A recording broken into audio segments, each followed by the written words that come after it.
It's been about a year since I fixed up this old Centurion Backfire. I'm finally gonna get it out on some actual single track. I won't lie, I'm a little bit nervous. Let's see how it goes.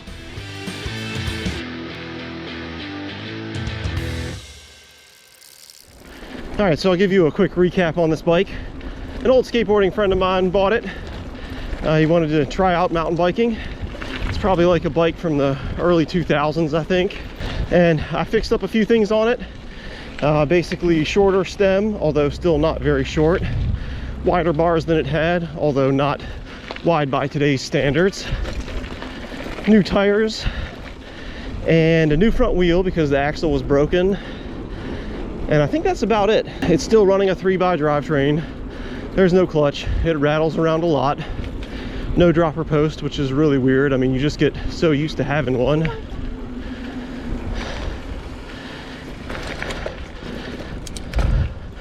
So this is legitimately my first time taking this thing on real single track.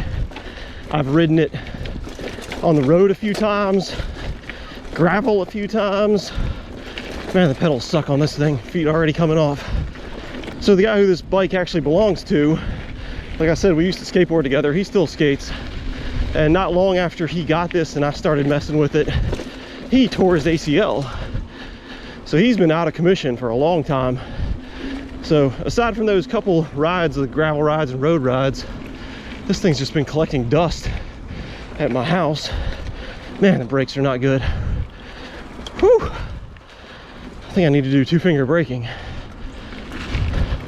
Now the geometry on this thing, I don't even know exactly what the specs are, but it's also old school. I mean, steep head angle. I feel like I'm way over the front of the bike. Oh, gotta get those two fingers on those brakes.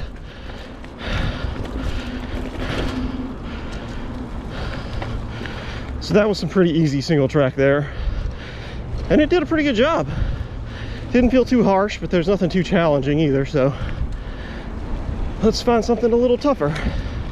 So this bike is definitely an efficient climber, but you would expect that out of a lightweight aluminum hardtail. It's funny, people talk about pedal bob on full suspension bikes. I feel like my butt is bouncing up and down climbing on this thing, because there's just nothing to absorb anything back there. All right, little downhill section.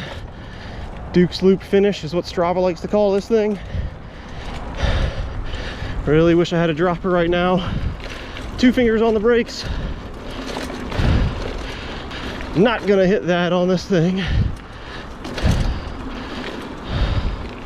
Brakes aren't bad once you get two fingers on them. Whew, man, I don't like that.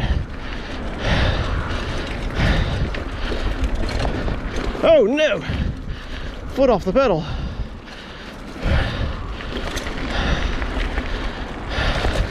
God, my feet keep slipping off. These pedals are terrible.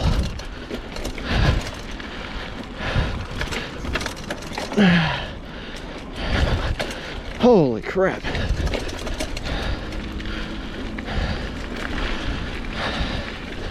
That was probably the slowest I've ever done that.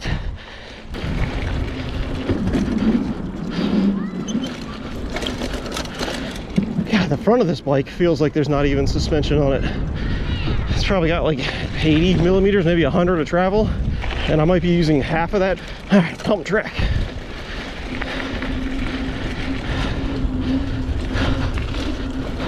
Oh, that seat. How did people ride without a dropper post?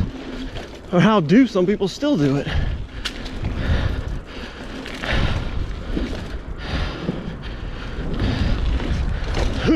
Survived a little bit of Belle Isle. I'm gonna head over to Buttermilk now and try to make it to Reedy Creek. Seat post has got to go down a little bit.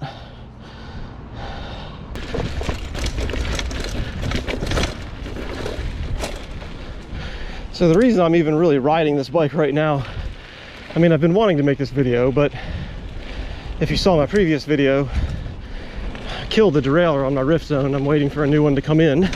It's supposed to be here today. Oh,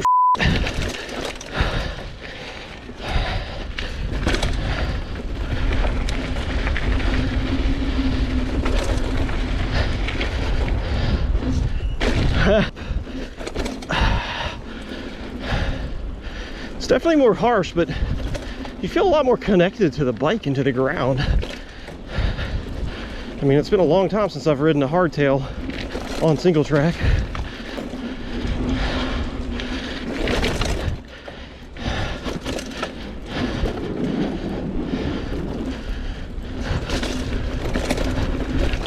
Now, the other thing about this bike is it's still running tubes, which means I've put more pressure than usual in, so I don't get any pinch flats or anything.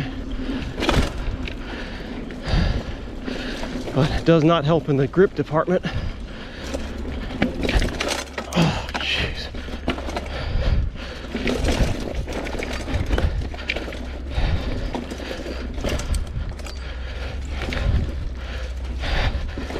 Oh, no, no. Ah, chain's off. This is one of the benefits of going one by. For anybody who hasn't done so, never had to do this. Had to do it all the time on my first bike, which was a 3x. So I was having a discussion with a fellow rider, longtime rider, Richmond guy, always in the top 10 on all these Strava segments. We were talking about how Buttermilk has gotten so much more challenging over the past few years, which is also as long as I've been riding. There's a lot of rock features, and dirt just keeps getting washed away, bringing out more rocks, making it more technical. And it's kind of funny because, like, when I started riding, these trails weren't this hard, but I didn't have much skill either. And I also had a bike very similar to this one. So it was a challenge back then, and it's still a challenge now that I have more skills and a better bike. The trails have just gotten harder. All right, I got time to do a little bit of Forrest Hill Park as well. So there is the age-old question of, does a better bike make you a better rider? And that, I don't think so. It'll make you a faster rider. It'll give you more confidence. If you're just looking at your times, then yes. But will it actually build your skill? I don't think so. The only way to build your skill is to push yourself on something you're not comfortable with without the equipment helping you along. And if you're only competing against yourself, then having the gear shave off some seconds is not really anything. Now, the other thing is, you kind of get used to whatever you have. I think if I rode this all the time, I would get a lot more used to it. You also figure out where that equipment excels. So, like for this, oh, let's try to get this thing real quick.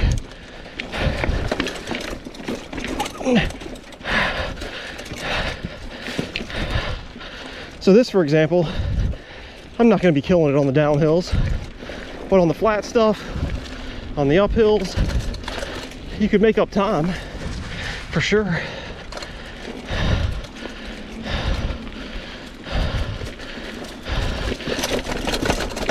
Oh my God.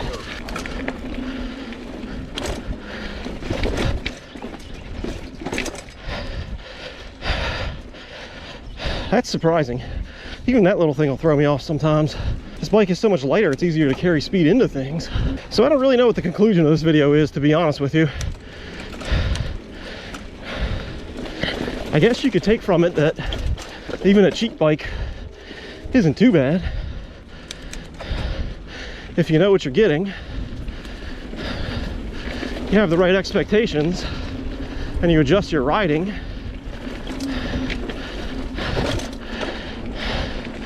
I mean, I've seen people ride gravel bikes on stuff that's difficult on a mountain bike. So it is a lot about the rider, more than it is than the bike, I think. I got one more thing I want to try on this bike, which is a rock garden that's coming up in a little bit. It's like a 3-part rock garden. So stay tuned for that. If you enjoyed the video, give me a thumbs up. Subscribe to the channel if you haven't already done so. Leave some comments. Do you like seeing cheap bikes? Let me know. I've been thinking about getting more of them and testing them. All right, let's see if I can make this.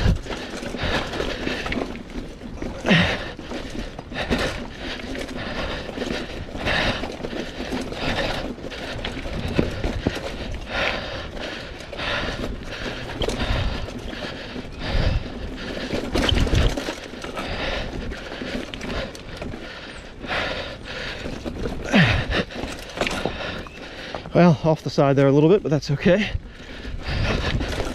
Oh, foot's off. Saved it. Saved it.